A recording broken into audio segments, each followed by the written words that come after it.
Hello everyone and welcome to Lucknow Meetup. The topic for our today's meetup is secure Mule APIs with OIDC OAuth 2.0 using Okta as client provider. We had a previous session with Okta, so if you want, you can go to our page and you can find the past meetup and you can see. So this is in relation with that particular meetup what we had, and today we are going to show like how you can secure your Mule application using Okta. So some safe harbor before we start. Gaurav, can you go to the next page, please? Yeah. Both the speaker and the host are organizing this meetup in individual capacity only. We are not representing our companies here. This presentation is strictly for learning purpose only. Organizer or presenter do not hold any responsibility that same solution will work for your business requirement. The presentation is not meant for any promotional activities. Some housekeeping. So as we are recording the session, we will be sharing the recording in the meetup page within 24 hours.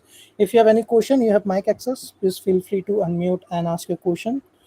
You can also put it on chat, and we'll try to answer that up. Once the meetup is done, you will get a feedback form. So please fill that up with your suggestions. If you want to have any other topic, let us know. We'll try to bring that up. If you have any suggestions for us to improve, we are open to take suggestions. Please do that. Now, talking about the organizers, so Acube, me, Shyam, and we have a new host or organizer, Gursimran. So I'm skipping my intro. Unfortunately, Acube and Shyam are unable to join, but we have Gursimran. So, Gursimran, would you like to introduce yourself, please? Yeah, sure. So, yeah, basically, I am a new speaker here for this Lucknow group.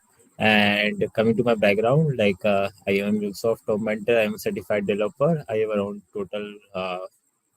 4 years of experience, all into MuleSoft. And coming to some certifications I've done, I am a MuleSoft industry champion. I also hold an MBA in ITSM from NMIS. Apart from that, I was doing an AIML course using data science from IT Delhi. Yeah, so couple of other certifications which I've done apart from MuleSoft, Solace for Cado and AWS.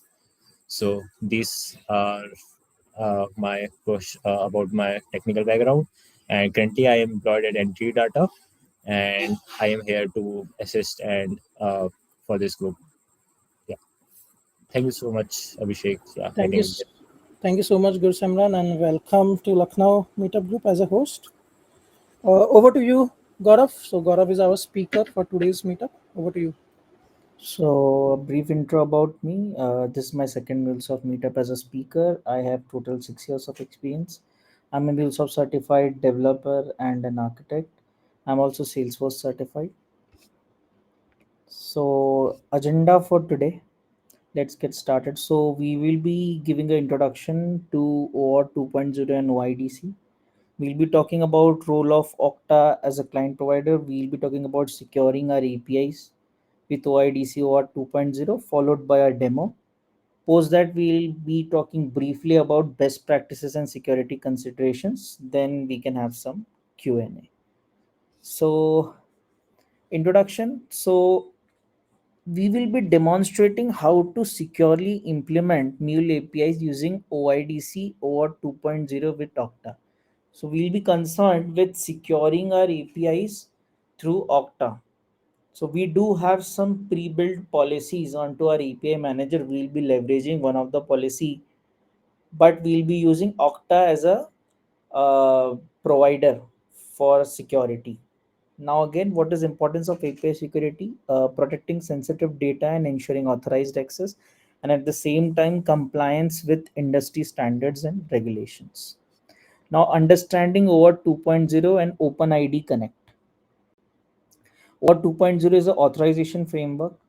It enables application to obtain limited access to user accounts on a HTTP service. So your access will be limited onto a web service. So if I say that my web service is secured by OAuth 2.0, I won't be allowed to access it just by the URL. I need to provide certain additional set of information. And for that security provision, OAuth 2.0 is an authorization framework. So implementer can be anyone. With respect to this session, we are talking about Okta. So we'll be leveraging Okta to secure our APIs using OAuth 2.0. Now again, we are delegating the responsibility of securing our APIs to a third party, that is Okta for us. Now key components, these are the key terms that we'll be talking about. A resource owner. So this is the user who authorizes an application to access their account. Then again, there is a client. Client is the application that is requesting access. Then authorization server, these all things we'll be talking about in demo. What exactly is authorization server? What is a resource server? Resource server hosts the protected resource. An authorization server is responsible for verifying the identity. So it is responsible for verifying that the person who is trying to access the API is an authorized person. Now, OIDC, understanding OIDC. So OIDC, what OIDC is? It's an identity layer built on top of OAuth 2.0 framework. So it provides authentication and user identity information. Two things it provides. Key components, we'll be talking about ID token and user info endpoint in our demo. So these are two key components of OIDC, that is OpenID Connect. Now, role of Okta. Okta provides authorization requests. So Okta processes our authorization requests from client application. It gives us token management, it helps us in user management, and it also provides us secure integration. This is the basic flow. What happens when we say that we are securing our APIs using OAuth 2.0? So this is the client credentials grant type flow. So if you look at the step one, we are making a request from our client application onto a OAuth 2.0 authorization server. And in our case, this authorization server is Okta authorization server. Now, when we make a request, we will be passing certain parameters. In this case, you can see that we did pass client ID and client secret onto our step one. And we provided, okay, what kind of grant type we want and what will be the scope. Again, we'll be talking about this in our demo, what is grant type and what is scope. And then post that, the server will check if client ID and client secret are legitimate, then the access will be provisioned. And below, the token validation request will go and we will be able to hit our backend API. So we have implemented a policy at the API gateway level. If you look at the diagram, we are using OIDC or 2.0 policy enforcement. You'll be seeing that in our hands-on. So this is the basic flow. A client application will make a request to the authorization server. Okay, I want to access this protected resource. These are the client ID and client secret that I have. The authorization server will give us the bearer token, and using that bearer token, we will be able to access the protected set of resources. Now, security considerations. So token management is very important. What will be the expiration of the token? Let's say that you keep the token infinitely active. You don't set any expiry for a token. So for example, if the token gets compromised, anyone can have access to your API. Usually, every token needs to have an expiration. And revocation mechanisms. So you need to have a token revocation mechanism. Let's say if you want to make, let's say there's a token and that token gets expired, you need to have a mechanism to understand how I will be revoking that particular token. And with respect to best practices, you need to use HTTPS, provide least privilege principle, and regularly rotate secret keys. Okay. I see one question that what are the advantage of OIDC bring over the OAuth? So OIDC does nothing. OIDC, what it exactly does, it's a standardized way to verify identity. So it is on top of OAuth 2.0. So it standardizes the way to verify identity. It's a layer on top of OAuth 2.0. It's not specific to advantages. It is a layer on top of OAuth 2.0. It's mainly for authorization. granting access to the resources. It doesn't provide actual information, but it is restricted to, or it is specifically made to provide authorization. Because OAuth 2.0, I don't think doesn't natively include identity information. If we want to implement it, we need to have OIDC on top of OAuth 2.0. All right. Any other question? Feel free to unmute and ask if you have anything. That is also fine. I don't think any question at present. Gaurav, we can move forward.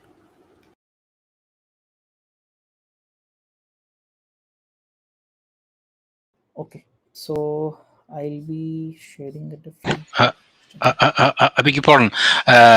Guru, regarding your schema, looks like every time you receive the token, you go to validate it against external reference. There is no way to just to accept the token because he has the necessary information and the time is not expired.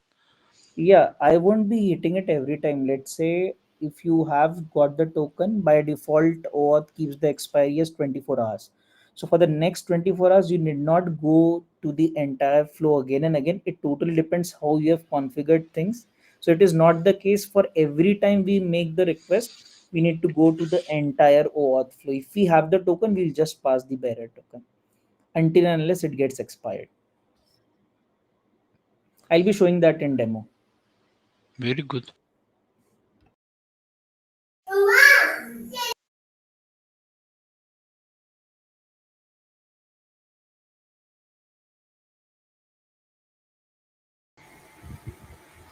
Rangara, you have any question? You were unmuting yourself.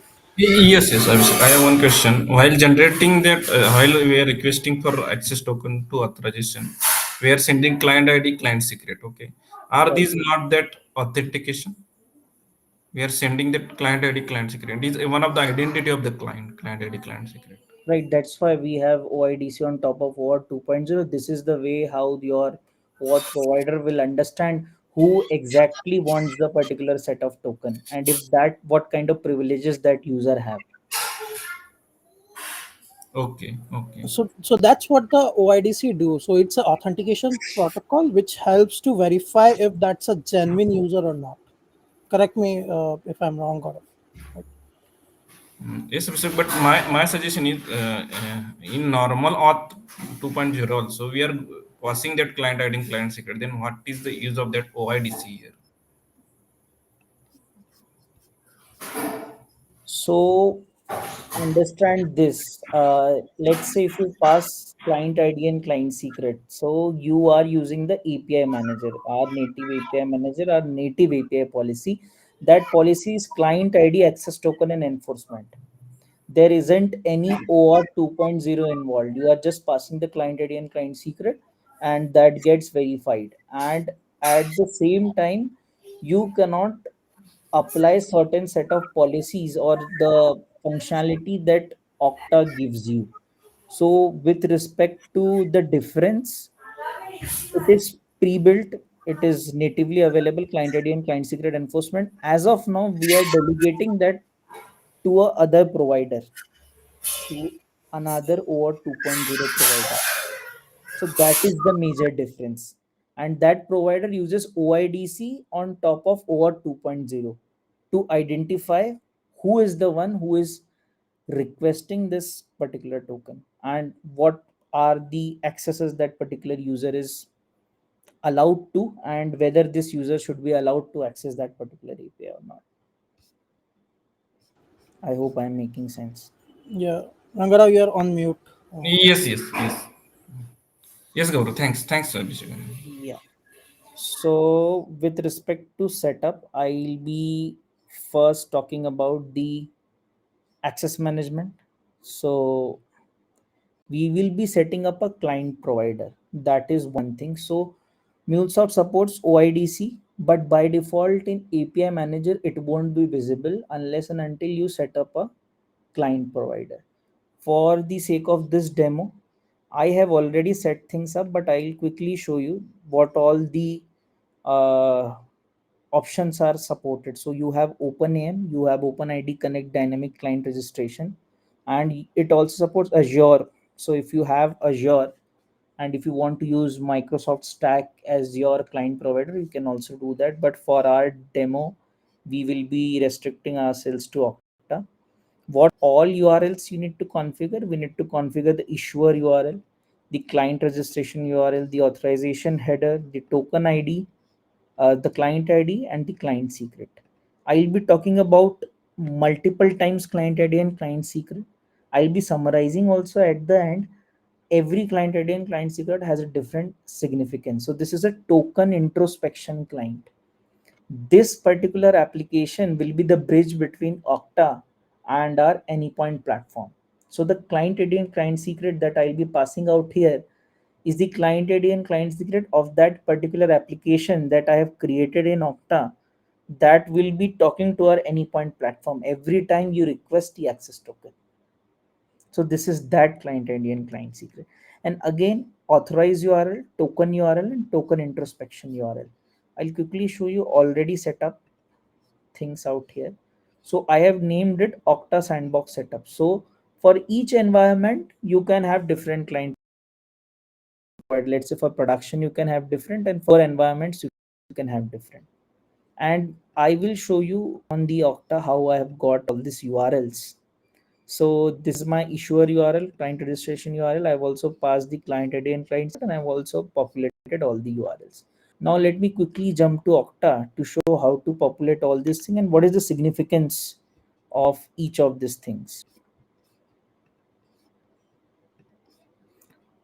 So let me know if you're able to see my Okta screen. So this is the admin screen. So we working as a developer probably won't be having an admin access onto Okta. So what I did is, for our demo, I created an application. So I named it as a MuleSoft client provider application. I chose the OIDC OpenID Connect, and I chose web application, and I created an application like this. Then with respect to this application, I got a client ID and client secret. And this is the client ID and client secret that I have configured onto my access management. This application will be the bridge between Okta and our Anypoint platform. Now, if you look at here, these are automatically populated. The callback URL, the sign out, they are not mandatory, they are optional. And this is the basic setup. Now, with respect to scopes, we'll be talking about briefly at the end about scopes. So this is the setup. This is the setup. This is the application. Now there was a tab for SSWS token. This is a token that we need to set up. I'll be showing you again going back to the access management, but I'll quickly show you the concept of authorization server. We were constantly talking about authorization server. So I'm using the default authorization server for the sake of simplicity. This is the default authorization server that you get with Okta, and this is the metadata URI where all the URLs are populated. So I was showing you issuer URL. You just search issuer, you'll be able to see the issuer URL. Let me just share that other tab that will make you. Yeah. So if you see here, you get an issuer URL. Okay. You get let's say introspect URL. So this is your introspection endpoint. You want token URL. This is your token endpoint. All the URLs will get from here. Wherever there is something mentioned as a URL onto our access management setup, I got this from our metadata URL. It's a JSON format, and all these things can be requested through Okta APIs, through Postman or through any application that you want. Okta is completely built on APIs. It has APIs for everything. You can request the metadata onto API. You need not go via the UI approach onto the admin console. All functionalities are supported via APIs. And let's quickly see our access management.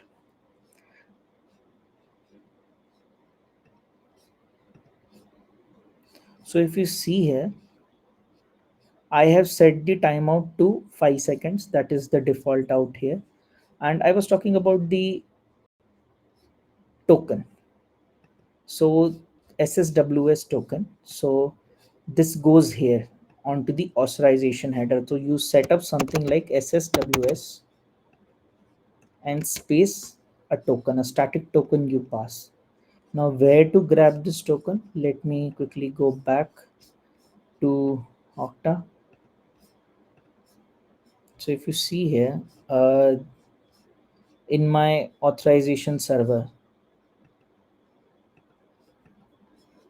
one second, and I go to API, there is a tokens tab. So I created a MuleSoft related token that is only one time visible, and I'm the super administrator of this Okta. That's why I'm able to do all these sort of actions. If you're a plain user, you won't be able to do these actions. So this token is a static token that I have configured. If I can show you my samples. So once you do that, you get a token. So this is something that is related to certain set of policies. You can allow any IP. You can set up a network zone. We'll be talking about that briefly at the end of our session. Once you do that, you get a static token. So with respect to configuration onto the Anypoint platform, we are clear as of now. We were able to find all the URLs where those URLs are coming from, and we were able to populate all those URLs. Any question with respect to setting up things at the Anypoint platform access management? All these URLs are there onto the metadata URI. I have shown you how to generate the static token, and this client ID and client secret is of that application that I created in Okta. That will be the bridge between our Anypoint platform and the Okta. All right. So once you do that, you need to assign this client provider to a particular application. If you see here, I have assigned that to Sandbox. That's what I was saying. So in ideal or practical scenarios, you'll be having a separate setup for each set of environment.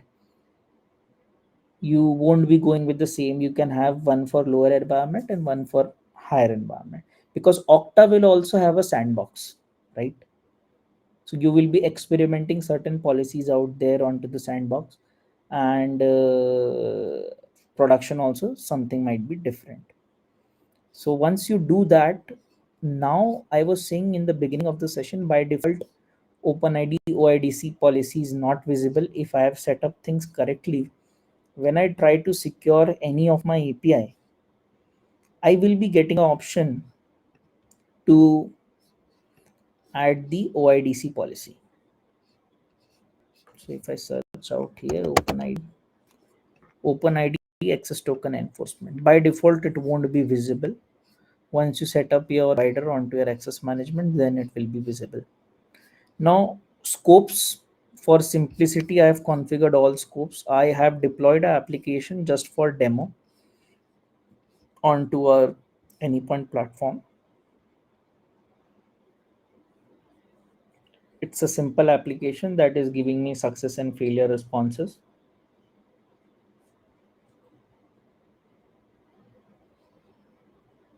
So this is my demo application. Let me quickly share my Postman. I'll show you what this application does.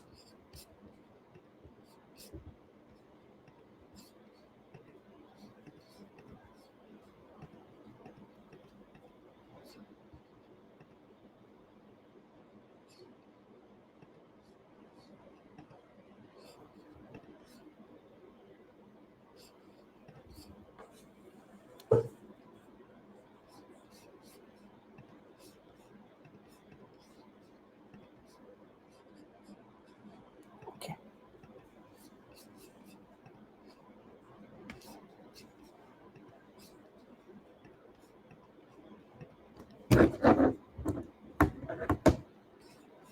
Just a minute.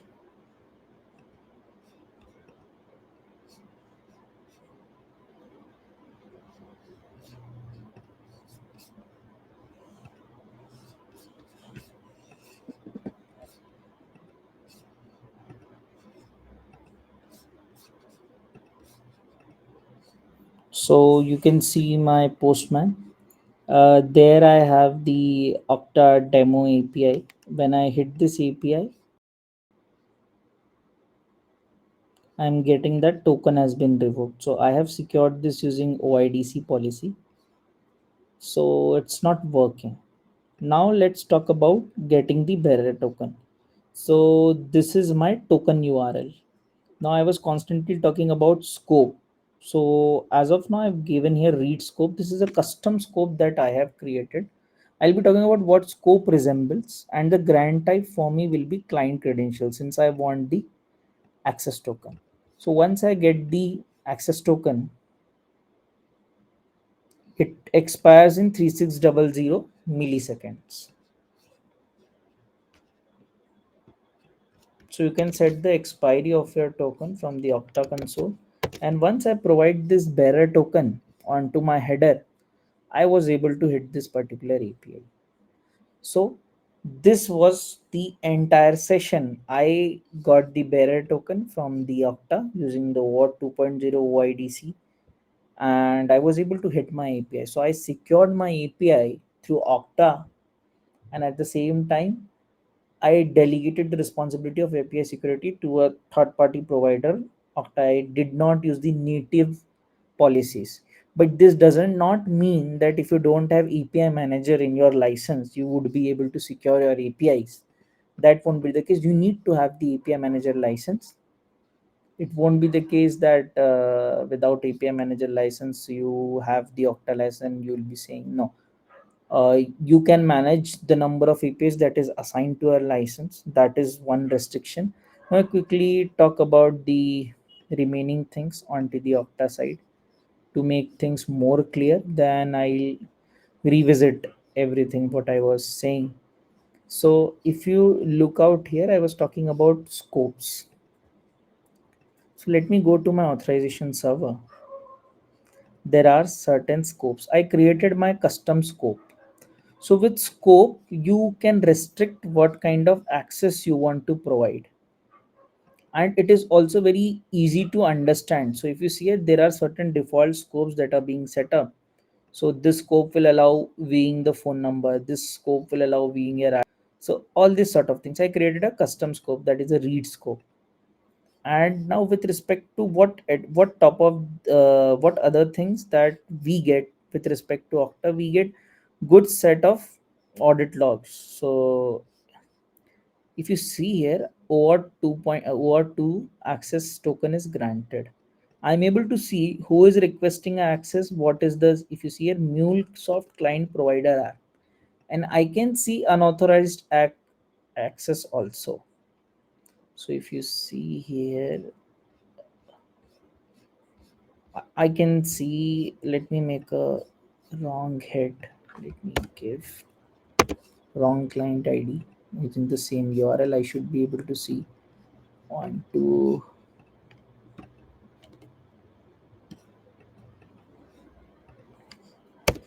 Okay. So this is one thing, you get a good set of audit logs to monitor what your users are doing, and you would be having a clear idea. You can also check the location where you're getting the hits for your particular set of API.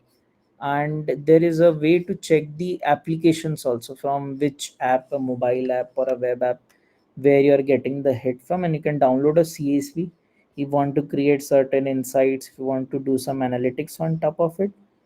Now with respect to security, there are lots of option out here. So this is a health insight. This is where you can see recommendations with respect to all sorts of best practices, if you are following it or not. Now, then let's talk about networks. This is very interesting thing. You can specify a CIDR block out here that you want to allow. Only that CIDR block will be allowed to access your APIs. So at the API gateway level only, you are filtering through your policy the traffic. So that is one big advantage of this particular Okta. Then with respect to privileges, if you go and see the applications, Now, one major question is out there that how was I able to generate a bearer token? Let me show you the flow, how to generate the bearer token. So one client ID and client secret I have configured onto my access management, and the next client ID and client secret that I'll be talking about it's with respect to the Anypoint exchange. So let me quickly show you that. All right. So let me go to Anypoint exchange. Now, if this API is secured using OAuth 2.0, I have specified that in my RAM itself that this API is secured using OAuth 2.0. So when I'll be requesting access, if you see that particular endpoint, I have a resource get endpoint, and this particular endpoint shows me that OAuth 2.0 is secured by OAuth 2.0. So this MuleSoft, this RAML snippet is given by MuleSoft only. Once you apply this policy, you get an option to apply this onto your RAML. And now let me request access. So this is the traditional way to request access. I'll create a application, Okta sign up for sandbox. I'll be choosing authorization code grant. I'll be choosing a fresh token, and I'll give anything. I'll give HTTP localhost 8081 request access. Now, these are the client IDs that I provided to Okta for generating the bearer token. So this is a contract between my MuleSoft and Okta. And if I go back to Okta, you should be able to see a new application getting created onto Okta. So this is the one, Okta sign up for sandbox. And using this application, I passing this client ID and client secret. Let me just show you. I will be using this client ID and client secret.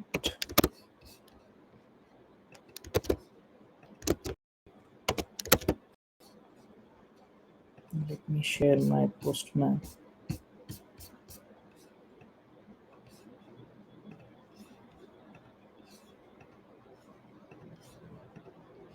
Okay. So if you see here, the client is not authorized to use provided grant type. So this access is not by default available. So what I can do in that case is I will be going back to Okta.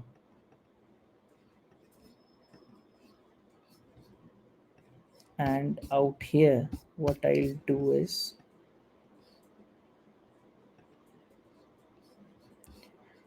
let me go to my applications, Okta sign up for sandbox. I check one checkbox, that is client credentials. So client credentials means I can use this application to generate the bearer token. And now once I have done this,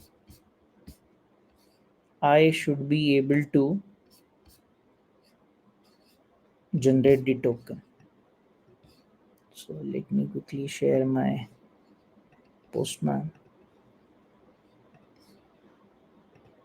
All right. So if you see here, I got the bearer token. Using this bearer token, I would be able to access this set of API. I got request was successful. So I'll be finally summing things up. So we are done with demo. I'll quickly sum things up.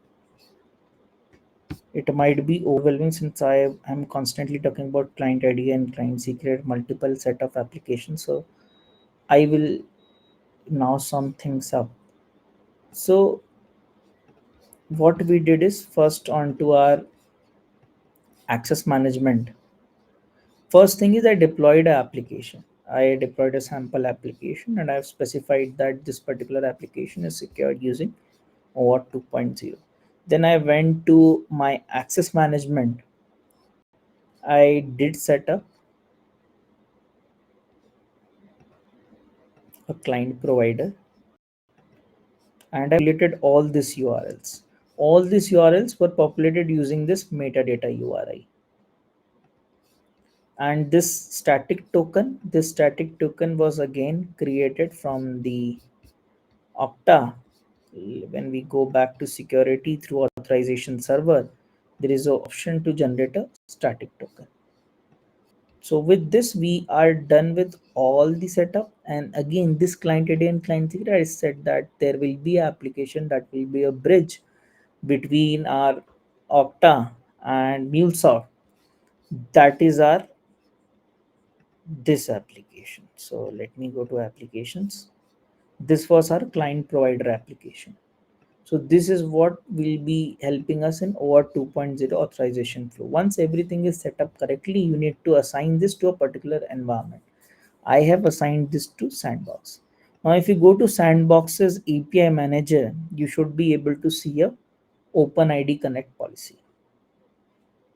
So if you look at my API, I have applied that policy to my API.